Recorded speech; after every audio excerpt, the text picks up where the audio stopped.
I thought I was heading to be a nun. I thought I was in the training school for one. And it didn't turn out that way. Because I thought I was holy, and I mustn't have been. I was full of holes.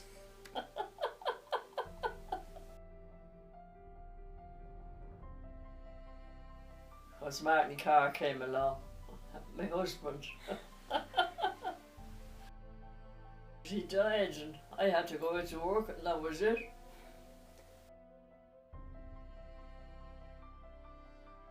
I was in the civil service. I did the exams, I got into the civil service. So I got out and did better for myself all along. To do what you think is best. That's what I do. That's what I tell them. Whichever makes you happy.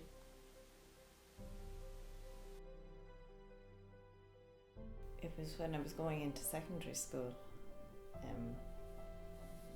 We had to write an essay about what we wanted to be when we left school, and I had no idea at all. And a friend of mine was there and she was saying that she wanted to be a fashion designer, dress designer.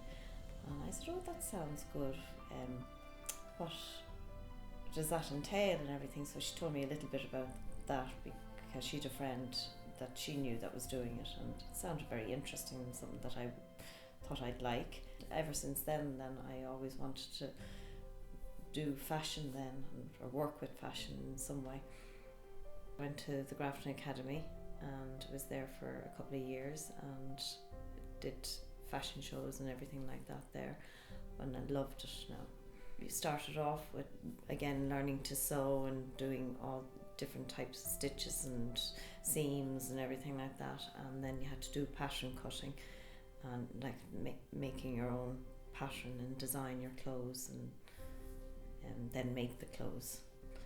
After college, it's like everybody else that I looking for work and everything, and my sister had a friend and they were working part-time in Ken David, where I did get the job. They set up an interview for me and everything, so I went along to the interview and I got it. Well, I got married and I was starting a family, and I wanted to be at home with my children.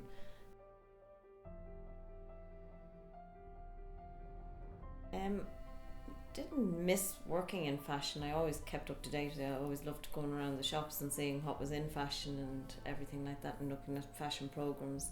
I always kept my hand in sewing, and I used to make the odd thing for the children and everything like that, and I did knitting and sewing and knitting and crocheting and anything to do with fashion at all. I always kept my hand in.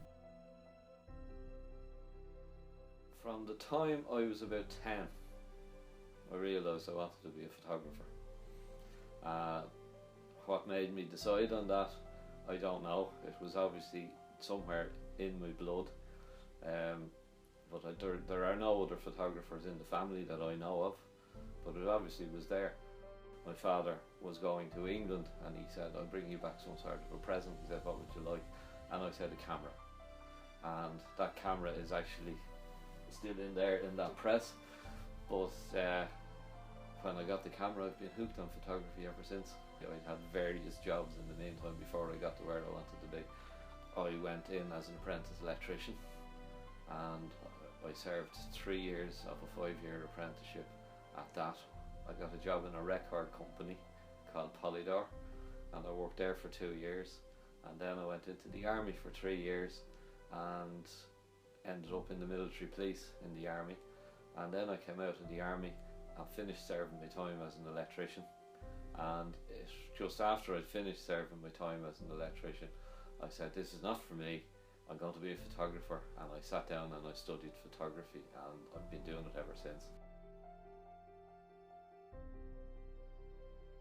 Life is too short, and do everything that you want to do and enjoy every minute of your life, and that'll would be my advice to anybody. Don't spend your life in a job that you don't like.